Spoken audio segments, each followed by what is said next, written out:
হারাম নেই। শরীয়তে কি বলছে? রক্ত পান করা যায়? যায় না। কিন্তু যদি কেউ কোনো আশেক তার বন্ধুকে মাসুক জ্ঞানে তার রক্ত পান করে, ওইটা হারাম থাকে না, এটা হালাল হয়ে যায়। তাইলে বোঝা যায় প্রেম নামকে প্রেমিকের কাছে গেলে হারাম বস্তু হালাল হয়ে যায়। এইটা বাদাম তুমি 3 টাকা দামে মোল্লায় বসতো না। এটা বুঝতে হলে শরীয়ত, তরিকত, হাকিকত, মারিফত, পার্থিব জগতের এডুকেশন যেখানে শেষ, আত্মদর্শনের বিদ্যা হয় সেখান থেকে শুরু। ওই বিদ্যা যে অর্জন করতে পারছে তার পক্ষে সম্ভব। তুমি শুধু দেখো, আমি জানা তুমি প্রশ্ন করছেই পাল, আমি করবো না। তোমার কথা থেকে, তোমার তত্ত্বশাস্ত্র থেকে আমি তোমার ডেফিনিশন দেওয়ার চেষ্টা করবো, বর্ণনা দেওয়ার চেষ্টা করবো, একটু কেমন করবো। আজকে একটা কথা যেন হয়, আমরা দুইজনই বয়স্ক মানুষ। আমার হচ্ছে বয়স্ক মানুষের বাল জগতের কেউ নাই। চুলদারি হয়তো কম পাকছে, হ্যাঁ দাড়ি পাকছে, আমারও চোদ্দানি পাই গেছে, আমি একটু ক্লিন সেট করে রাখি।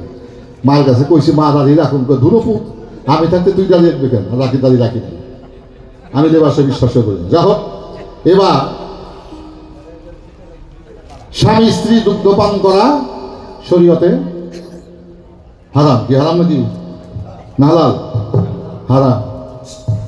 যুদ্ধক্ষেত্রে যদি স্বামীর প্রাণ যায়, এই প্রাণ রক্ষা করার জন্য স্ত্রী ও তার স্বামী ও তার স্ত্রী দুগ্ধপান করতে পারে।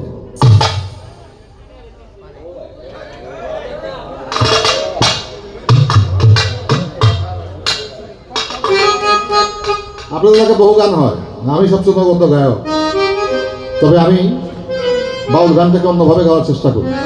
আজকে আমি সকলের হাত চরণে হাত থেকে অনুরোধ করবো, একটু মেহেরবানি করে নিরাপত্তা পালন করবে। যদি কোনো স্ত্রীর স্বামী পানি বিহনে মারা যায়, তখন স্ত্রী প্রেমের কারণে, ভালোবাসার টানে স্ত্রী তার স্বামীর মুখে স্তনের দুগ্ধ দিতে পারে।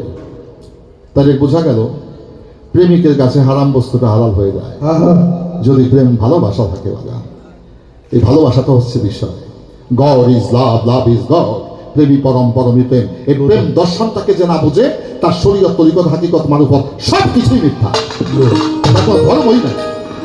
তাই মারুফতের ফিলোসফিতে, দর্শন থেকে কি বলা হয়েছে, এটার বিষয় নিয়ে আমার